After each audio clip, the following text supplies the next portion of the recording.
मेरे आत्मजनों, मेरा शुरू से ये मानना रहा है कि अगर दर्शकों को ये लगे कि अमजद खान फैंटेसाइज कर रहे हैं कि वो गब्बर सिंह हैं या आमिर खान फैंटेसाइज कर रहे हैं कि वो भुवन हैं, तो ये बड़े शर्म की बात है, एक्टर्स के लिए भी और मेरे जैसे शिक्षक के लिए भी। दरअसल acting is make believe actors के लिए, और ऑडियंस या स्पेक्टेटर्स या दर्शकों के लिए वो है ट्रूथ। तो हमारी एक बेहद होनहार एक्टर स्टूडेंट हैं आमना मुंजाल। उन्होंने मुनीबा मज़ारी का अभिनय किया है। ये उसी तरह से है जैसे बेन किंसले ने महात्मा गांधी का, या फिर नाना पाटेकर ने नट सम्राट। बल्कि आमना ने मेरी एक सोच बदल दी। लोग पहले कहते थे कि जी अच्छा एक्टर बनने के लिए आपको अच्छा इंसान होना चाहिए, और मैं कहता था कि नहीं, आप अगर अच्छे एक्टर बन जाएंगे तो अपने आप अच्छे इंसान बन जाएंगे। लेकिन अब एक बार फिर मुझे लगने लगा है कि for spiritual acting you have to be a spiritual being, which we all are. Thank you Amna, love you बेटे। तो मुनीबा के बारे में कुछ गुणीजनों की ऑब्जर्वेशंस। मुनीबा मज़ारी ख़ुद की स्टोरी टेलर हैं जो मोटिवेशन की मशीन हैं।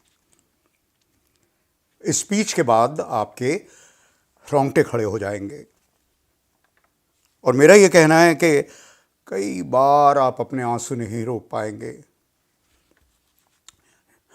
लेकिन वो आंसू जो होंगे वो मैं आपको यकीन दिलाता हूँ डिप्रेसिंग नहीं होंगे, बल्कि बहुत मन को शांति देने वाले।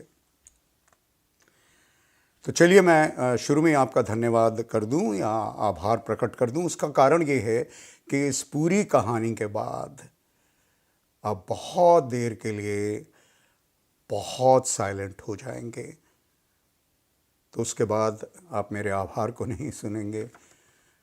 शायद अगर आपके मन में आया भी तो मुनीबा के लिए और हमारी आमना के लिए। धन्यवाद। मुझे समझ नहीं आ रहा मैं कहाँ से शुरू करूँ, क्या कहूँ। शब्द कम पड़ रहे हैं, लेकिन आज मुझे आप सबसे कुछ कहना है, बहुत ज़रूरी। सबसे पहले तो आप सब ने जो मुझे मोहब्बत दी, अपनापन दिया, उसके लिए बहुत बहुत शुक्रिया। वैसे तो मैं हमेशा यहाँ से शुरू करती हूँ कि मैं कोई मोटिवेशनल स्पीकर नहीं हूँ।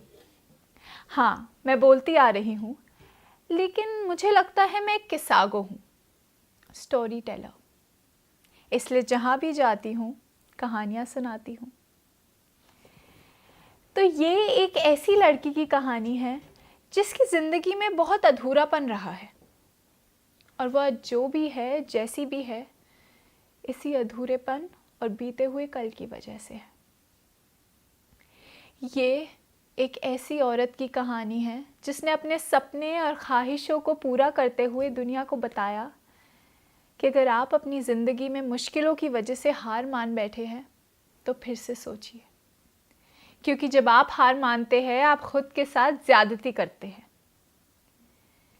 ये एक ऐसी औरत की कहानी है जिसने दिखाया कि मुश्किलें बड़ी नहीं होती, हमारा उनको देखने का नज़रिया छोटा होता है, क्योंकि हम उन्हें सुलझा नहीं पाते। ये एक ऐसी लड़की की कहानी है जिसने दिखाया कि असली खुशी दौलत, शोहरत, कामयाबी में नहीं है, बल्कि आपके अंदर है। जो आपके पास है उसके लिए एहसानमंद होने में है, ग्रैटिट्यूड में है। तो आज मैं आप सबसे ऐसी ही कहानी शेयर करूंगी। जी हाँ, मैं ही हूँ वो लड़की जो आपके सामने बैठी है और आप सबको फिर से शुक्रिया कहना चाहती है।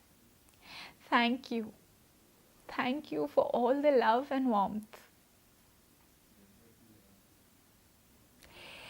मुझे हमेशा से ही लफ्ज़ों की ताकत पर बहुत भरोसा रहा है। लफ्ज़ों में इतनी ताकत है कि वो आपको तोड़ सकता है या जोड़ भी सकता है।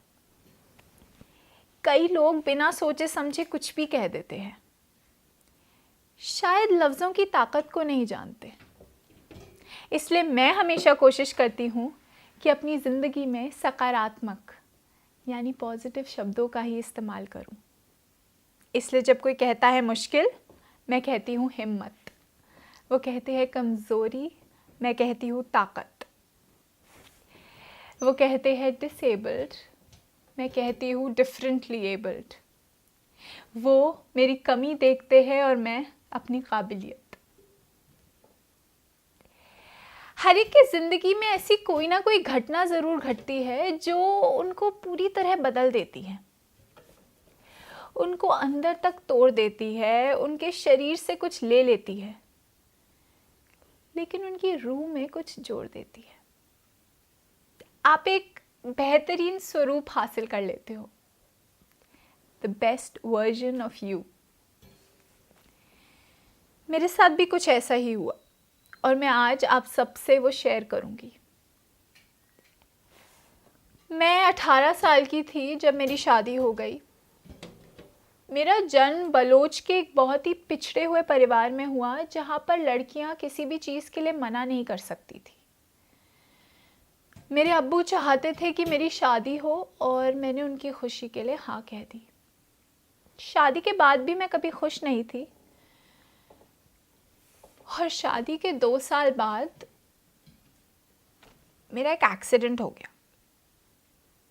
मेरे शौहर गाड़ी चलाते हुए सो गए और हमारी गाड़ी एक गड्ढे में गिर गई।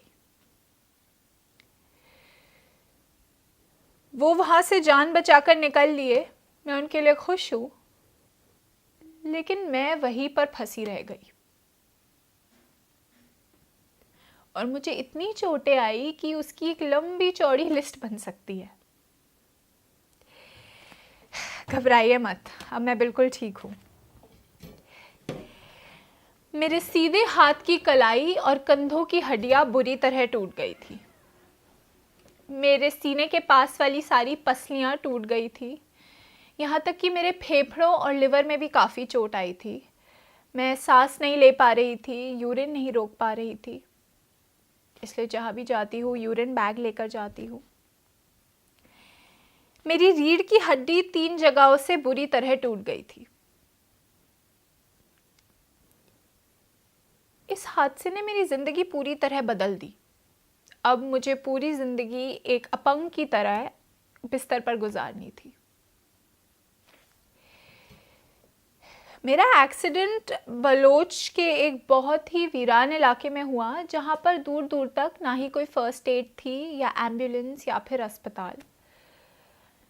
मेरी गाड़ी घंटों तक गड्ढे में पड़ी रही, लेकिन मदद के लिए कोई भी नहीं था। थोड़ी देर बाद कुछ लोग आए और उन्होंने मुझे गाड़ी से खींच कर निकाला और CPR दिया। जब वो मुझे गाड़ी से निकाल रहे थे, मुझे एहसास हुआ कि मेरी रीढ़ की हड्डी पूरी तरह अलग हो गई है। मुझे कुछ आवाज़ें सुनाई दे रही थी। वो आपस में बात कर रहे थे कि क्या करे, इसको यही छोड़ दे क्या, इसका बचना मुश्किल है, वगैरह वगैरह।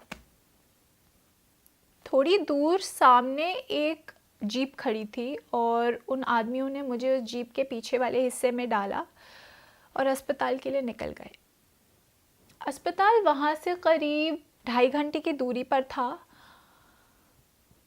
और मुझे अभी भी वो रास्ता याद है।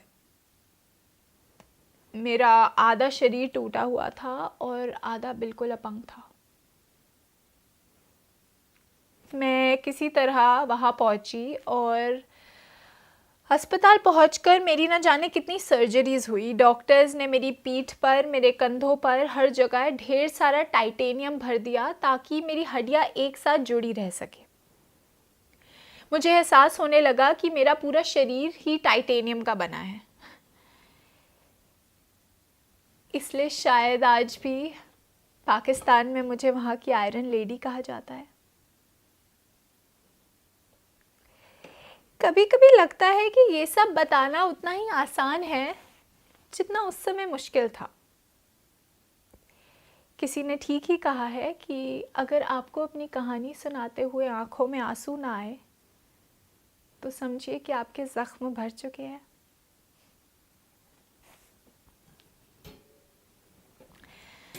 अस्पताल में बिताए हुए वो 2.5 महीने मेरे लिए मौत से भी बदतर थे। एक दिन डॉक्टर मेरे पास आए और बोले कि आपके लिए एक बुरी खबर है। आप आर्टिस्ट बनना चाहती थी, लेकिन आप कभी पेंट नहीं कर सकती। आपके हाथों की और कलाई की हड्डी इस तरह टूट चुकी है कि आप कभी ब्रश नहीं पकड़ सकती। मैं चुपचाप सुनती रही।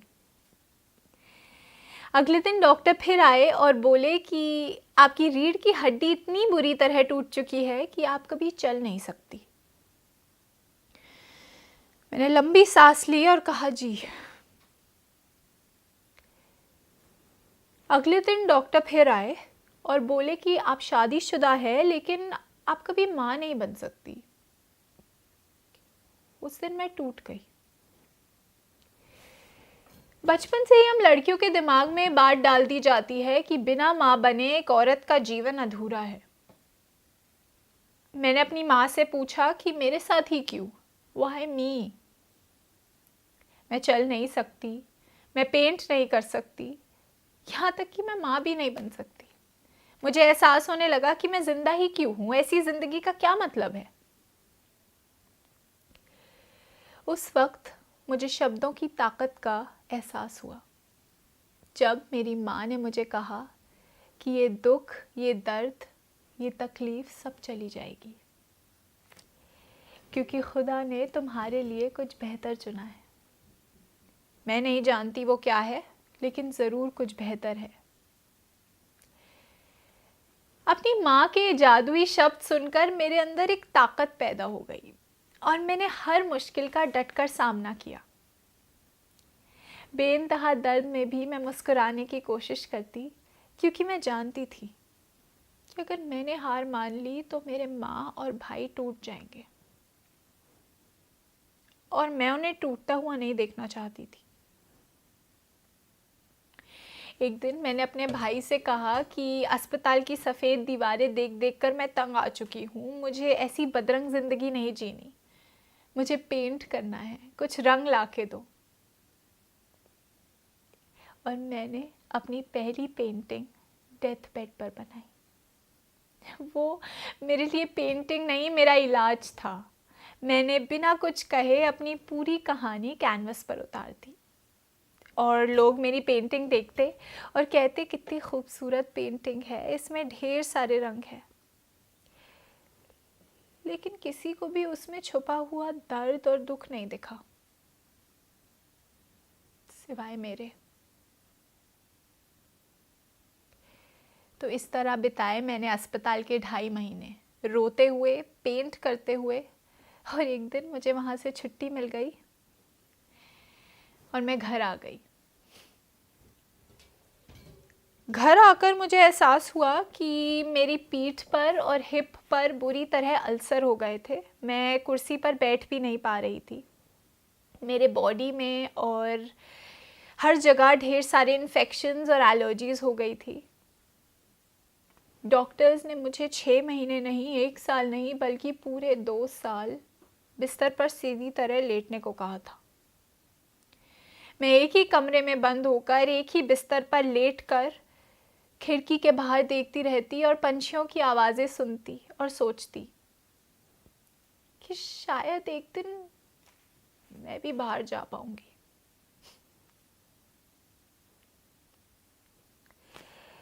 उस वक्त मुझे एहसास हुआ कि लोग कितने खुशकिस्मत हैं, लेकिन इस बात को समझते नहीं हैं। और मैंने तय किया कि जिस दिन मैं इस कुर्सी पर बैठने के लायक हो जाऊंगी, मैं जाऊंगी और लोगों को बताऊंगी कि आप कितने खुश नसीब हो, लेकिन आप इस बात को जानते भी नहीं हो। हर एक की ज़िंदगी में उतार चढ़ाव चलते हैं। ठीक 2 साल 2.5 महीने बाद मैं इस कुर्सी पर बैठने लायक हो गई। एक इंसान के तौर पर मैं पूरी तरह बदल चुकी थी, और मुझे अब भी वो दिन याद है जब मैं इस कुर्सी पर पहली बार बैठी थी। मेरा पुनर्जन्म हो गया था। और मैंने अपने आप को आईने में देखा और अपने आप से कहा कि मैं जानती हूँ मैं कभी चल नहीं पाऊँगी, मुझे पूरी ज़िंदगी इस कुर्सी पर बितानी है, लेकिन मुझे किसी भी चमत्कार की उम्मीद नहीं है।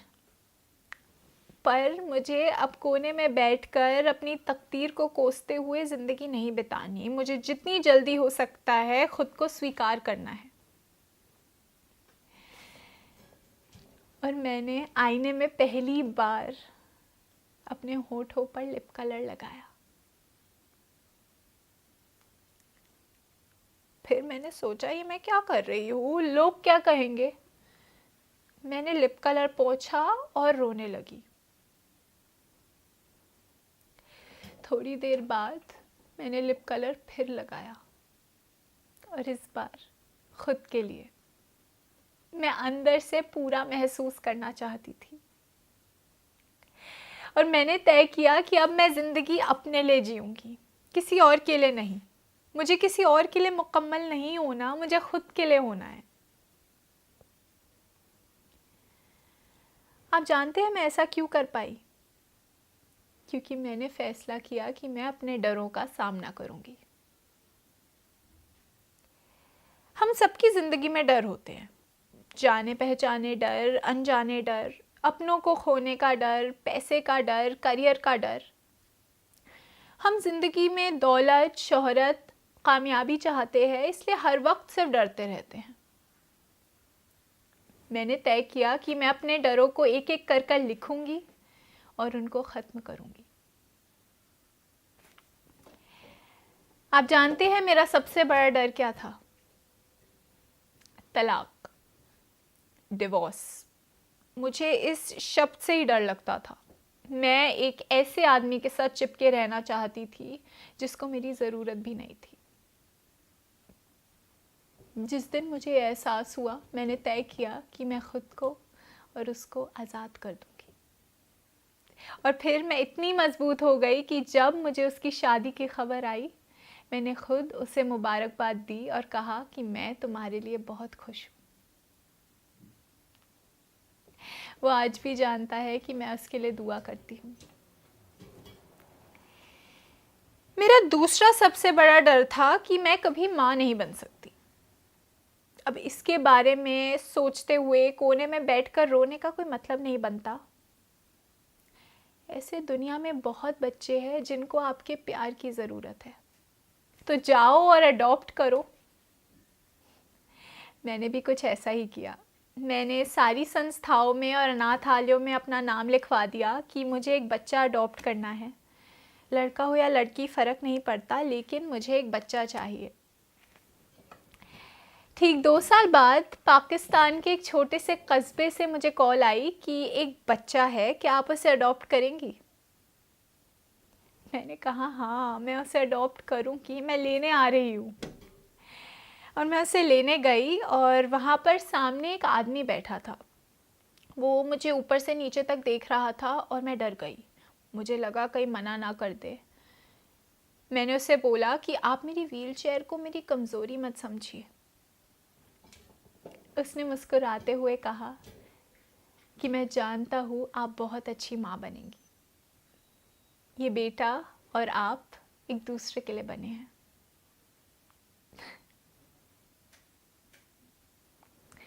उस दिन 2 दिन का था वो और आज 6 साल का मेरा बेटा।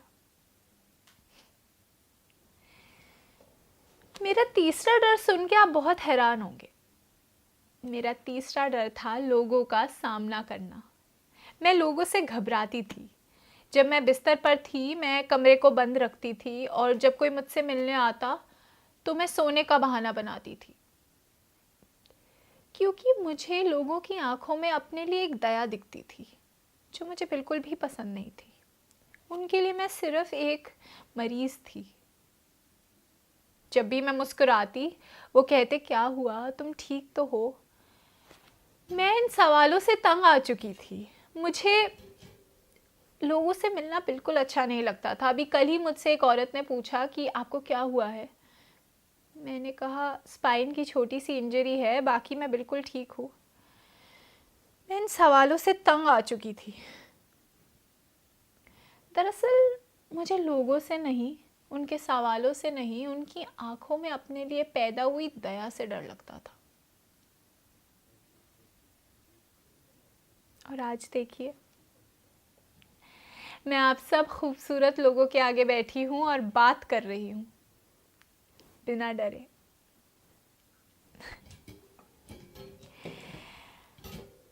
आप जानते हैं, जब हम व्हीलचेयर पर होते हैं तो सबसे ज़्यादा तकलीफ वाली बात क्या होती है? लैक ऑफ एक्सेप्टेंस, अपनेपन की कमी। हम जैसे लोगों को लगता है कि दुनिया हमें अपनाएगी नहीं, क्योंकि इस संपूर्णता भरी दुनिया में हम अधूरे माने जाते हैं। इसलिए मैंने तय किया कि मैं कोई एनजीओ नहीं चलाऊंगी, मैं जाऊंगी और लोगों के सामने खुलकर बात करूंगी। मैंने पेंटिंग करी, एग्जिबिशंस लगाई, मॉडलिंग भी करी, कभी फैशन ब्रांड्स के लिए तो कभी क्लाउन बनके। पिछले 3 सालों से मैं पाकिस्तान के लीडिंग चैनल के लिए एंकरिंग भी करती आ रही हूँ। जब आप खुद को स्वीकार करते हो तभी दुनिया आपको इज्जत देती है। इसलिए जो कुछ भी है सिर्फ आपके अंदर है। मैं पाकिस्तान की यूएन की गुडविल एम्बेसडर हूँ। हम लोग बच्चों और औरतों के अधिकारों के लिए काम करते हैं। हम लोग लैंगिक समानता और बराबरी के लिए काम करते हैं। मेरा नाम बीबीसी 2015 के 100 महत्वपूर्ण औरतों और 2016 के फोर्ब्स 30 युवाओं की लिस्ट में भी शामिल रहा है। और ये सब जो मैंने सफलता पाई है मेरे अकेले की नहीं है। हम जिंदगी में जब भी काबिल बनते हैं, कामयाब होते हैं, उसके पीछे हमारा अकेले का हाथ नहीं होता। बहुत लोग होते हैं। किसी का साथ होता है, किसी की दुआ होती है। और हमें कभी भी उन लोगों के बारे में भूलना नहीं चाहिए। तो आज मैं भी अपनी ज़िंदगी के ऐसे 3 लोगों के बारे में बात करूंगी जिन्होंने मुझे हमेशा प्रेरणा दी और जिनकी वजह से मैं आज जो कुछ भी हूँ बन पाई हूँ और सफलता पा पाई हूँ। आप सबको पेशावर आर्मी पब्लिक स्कूल का वो आतंकवादी हमला याद होगा, जहां पर इन आतंकवादियों ने घुसकर मासूम बच्चों पर स्कूल के अंदर गोलियां चलाई थी। ये आतंकवादी राक्षस से भी बदतर होते हैं। इन्होंने कुछ नहीं छोड़ा, चाहे मंदिर, मस्जिद, चर्च, यहाँ तक कि स्कूल भी। उन्होंने स्कूल के अंदर घुसकर एग्ज़ाम देते हुए मासूम बच्चों पर गोलियां चलाई थी। वहाँ पर एक बच्चा था, वालिद खान, मेरा रियल लाइफ हीरो। वो बच्चों पर निगरानी रख रहा था, जो एग्ज़ाम दे रहे थे उनको संभाल रहा था। और उन आतंकवादियों ने अंदर घुसकर उसके चेहरे पर 3 और शरीर पर 5 गोलियां दाग दी और वो वहीं पर गिर गया। इस हादसे के थोड़े दिन बाद मुझे उस स्कूल में बुलाया गया कि आप आओ और बच्चों का हौसला बढ़ाओ। मैं वहाँ पहुँची और मुझे समझ नहीं आ रहा था मैं क्या बात करूँ। बच्चों के चेहरों पर गोलियों के निशान थे, बच्चे रो रहे थे, उनकी आंखों में एक उम्मीद थी। हमने देशभक्ति के गाने गाए और मुझे बच्चों में ये दिख रहा था कि वो पूछ रहे हैं कि हमारी गलती क्या थी कि हम इस स्कूल में आए थे और एग्ज़ाम दे रहे थे। एक बच्चा मेरे पास आया और बोला कि वालिद खान हॉस्पिटल में हैं, आप हमारे साथ चलो और उसका हौसला बढ़ाओ, उसे बताओ कि सब ठीक हो जाएगा। मैं हॉस्पिटल पहुंची और मैंने पहली बार वालिद खान को व्हीलचेयर पर देखा। उसका चेहरा गोलियों की वजह से बिल्कुल बिगड़ा हुआ था। उसके हाथों और पैरों की हड्डियां टूट गई थी। वो सांस नहीं ले पा रहा था, वो मुस्कुरा नहीं पा रहा था, वो कुछ खा नहीं पा रहा था, पी नहीं पा रहा था। और मैंने उसे देखा और सोचा कि मैं इसे क्या कहूँ, सब ठीक हो जाएगा। नहीं, कुछ भी ठीक नहीं है, कुछ भी ठीक नहीं होगा।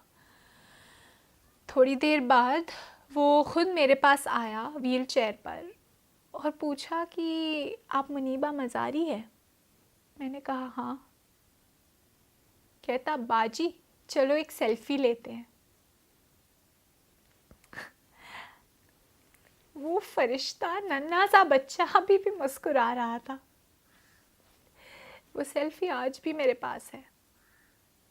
मुझे एहसास हुआ कि जब मैं उसकी तकलीफ़ और उसके दुख के बारे में सोच रही थी, उसको सबकी परवाह ही नहीं थी। वो खुश था। वो आज भी उसी स्कूल में जाता है और जब कोई उससे पूछता है कि आपके चेहरे पर ये निशान कैसे, तो वो कहता है कि ये मेरे मेडल्स हैं और मुझे इन पर फ़ख्र है। वो कहता है कि ये आतंकवादी चाहते थे मैं पढ़ाई ना करूं, लेकिन मैं पढ़ूंगा, मैं डॉक्टर बनूंगा और यही मेरा उनसे बदला है। मेरा दूसरा हीरो, मेरा 6 साल का बेटा नाइल। मैंने उससे बहुत कुछ सीखा है, लेकिन जो सबसे पहली चीज़ सीखी है वो है सब्र, ज़ब्त। जब आपकी माँ बाकी औरतों की तरह चल नहीं सकती, काम नहीं कर सकती, तो सब्र की बहुत ज़रूरत होती है। मेरे बेटे को फ़ुटबॉल का बहुत शौक़ है और वो 4 साल का था जब उसने पहली बार फ़ुटबॉल देखी और वो बहुत एक्साइटेड था। भागता भागता मेरे पास आया और बोला मॉम चलो फ़ुटबॉल खेलते हैं। उसने फ़ुटबॉल मेरे पैरों पर रखी और कहा आप इसे किक करो। उस दिन पहली बार मुझे अपंग महसूस हुआ। मेरा चेहरा उतर गया। मैंने कहा मैं किक नहीं कर सकती। वो मुस्कुराने लगा और बोला आप किक नहीं कर सकती तो क्या हुआ, कैच तो कर सकती है, हम कैच द बॉल खेलेंगे। उस दिन उसने सिखाया कि अगर आपका आधा ग्लास खाली है तो क्या हुआ, आधा भरा भी तो है। जो कुछ भी है आपकी सोच में है। मेरी तीसरी हीरो, जिसने मुझे सिखाया कि हीरो का कोई जेंडर नहीं होता। उन्होंने मेरा साथ हमेशा दिया जब सब मेरा साथ छोड़ चुके थे। उन्होंने मुझे हमेशा बोला कि ये वक्त, ये तकलीफ़, ये दुख सब चला जाएगा, क्योंकि खुदा ने तुम्हारे लिए ज़रूर कुछ बेहतर चुना है। मैं नहीं जानती वो क्या है, लेकिन ज़रूर है।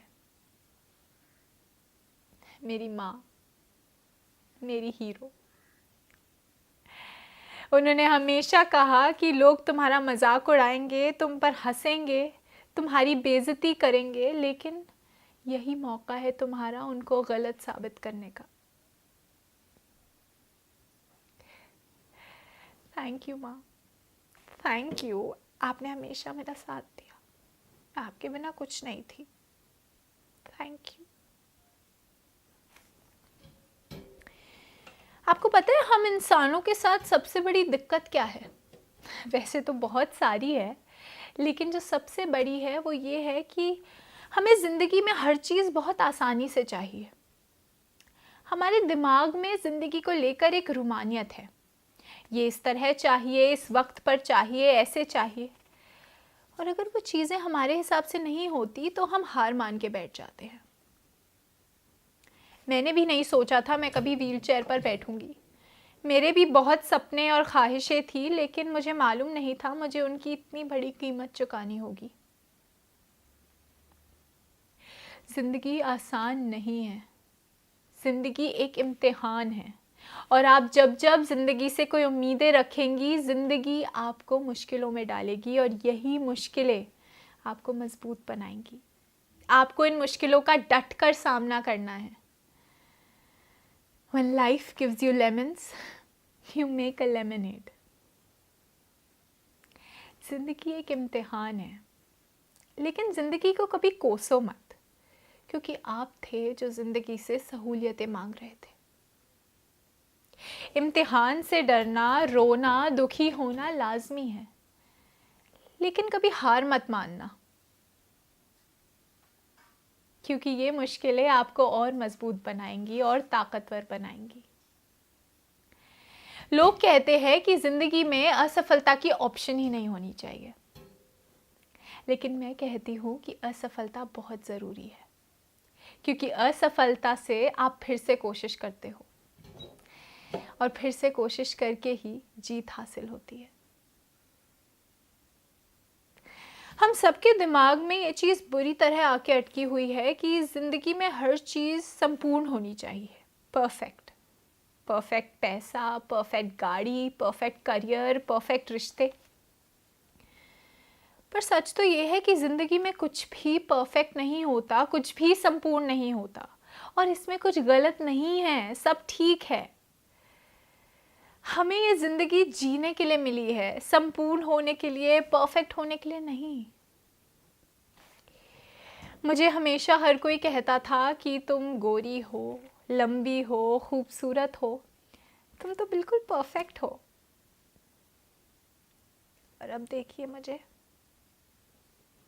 आप परफेक्ट तब होते हो जब आप अंदर से पूरे हो, जब आप अंदर से कंप्लीट हो, तब आप संपूर्ण हो। हमें ये ज़िंदगी परफेक्ट होने के लिए नहीं, बल्कि खुल के जिंदा दिल होके जीने को मिली है।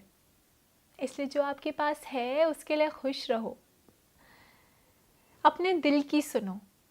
पर सच तो ये है कि हम अपनी बहुत कम सुनते हैं और दूसरों की बहुत ज़्यादा। हमारा समाज बहुत अजीब है, इसका कानून बहुत अजीब है और संपूर्णता की अलग अलग परिभाषा है। पर आप जानते हैं आप संपूर्ण कब होते हैं?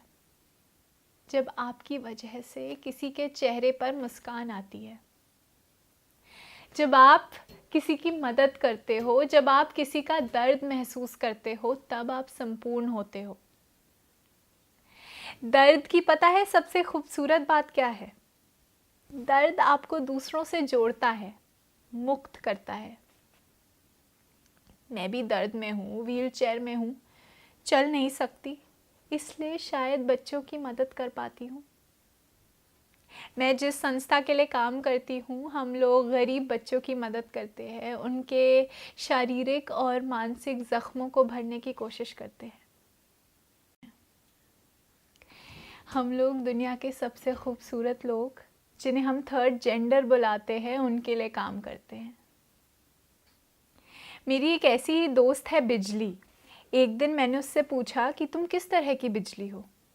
वो कहती, मैं आसमान में चमकने वाली बिजली हूँ, उतनी ही रोशनदार, उतनी ही ताकतवर। और उसने जब मुझे पहली बार गले से लगाया तो कहा कि आप और मैं बिल्कुल एक जैसे हैं। इस संपूर्णता भरी दुनिया में हम अधूरे माने जाते हैं। जब हम बिना संपूर्ण हुए लोगों की मदद कर सकते हैं, उनसे मोहब्बत कर सकते हैं, प्यार बांट सकते हैं, तो संपूर्ण होने की ज़रूरत ही क्या है? मैं जब भी बाहर जाती हूँ मुस्कुराती हूँ, और जब कोई मुझसे पूछता है कि तुम्हारी इस मुस्कुराहट की वजह क्या है, तो मैं कहती हूँ कि मैं उन चीज़ों के बारे में सोचना छोड़ चुकी हूँ जो मेरी ज़िंदगी से जा चुकी हैं। कई बार लोगों का जाना भी हमारी ज़िंदगी में एक वरदान होता है, लेकिन हम समझ नहीं पाते। अपने आसपास देखो, ऐसे बहुत सारे लोग हैं जो आपकी जैसी ज़िंदगी जीने के लिए तरस रहे हैं। इसलिए हर पल को, हर सांस को सेलिब्रेट करो, जिंदा दिल होके जियो, क्योंकि मौत से पहले मर जाना बिल्कुल बेवकूफ़ी है। जानो कि आप यहाँ क्या करना चाहते हो, आप ज़िंदगी में क्या क्या हासिल करना चाहते हो। अगर आपके पास इसका जवाब नहीं है ना, तो मेरी मानिए आप जिंदा नहीं हो, आप सिर्फ सांस ले रहे हो। अगर आप मेहनत करके सिर्फ पैसे कमा रहे हो तो आप जिंदा नहीं हो। आपके आसपास इतने लोग हैं जिनको दुख है, दर्द है, जाओ उनका दुख और दर्द कम करो, उनको मुस्कुराहट बांटो, उनका हौसला बढ़ाओ, उनको हार मानने से रोको। तभी आप जिंदगी के मायने जान पाओगे। मैं हमेशा इसीलिए मुस्कुराती हूँ क्योंकि मुझे लगता है कि अगर मैं मुस्कुराऊंगी तभी दुनिया को मुस्कुराहट बांट सकूंगी। जो आपके पास है उसके लिए खुश रहो। आपके पास जो नहीं है उन चीज़ों के बारे में सोचने से कुछ हासिल नहीं होगा। मैं ये नहीं कहती कि दुख नहीं होता, दर्द नहीं होता, होता है। मैं व्हील चेयर पर हूँ, मैं चल नहीं सकती, दुख होता है, लेकिन हमें इसी के साथ आगे बढ़ना है, क्योंकि ज़िंदगी का सिर्फ एक ही मतलब है, कभी भी हार ना मानना। तो मैं अपनी बात ये कहकर ख़त्म करूँगी कि जो आपके पास है उसके लिए खुश रहो, उसको सेलिब्रेट करो।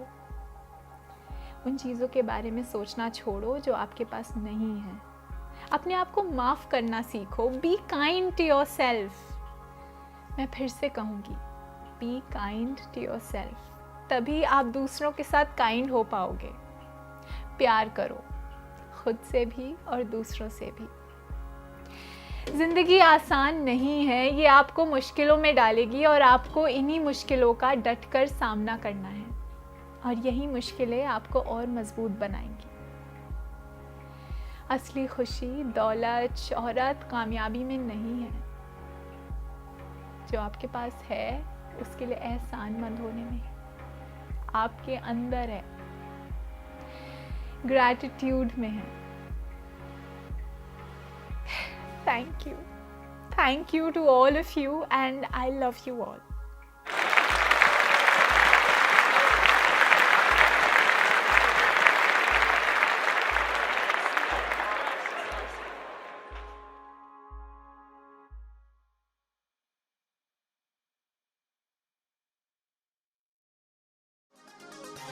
Subscribe it, love it and share it. Notification के लिए बेल आइकन ज़रूर दबाएं। और हाँ, you can also follow us on Instagram, Twitter and Facebook. Thank you. Love you.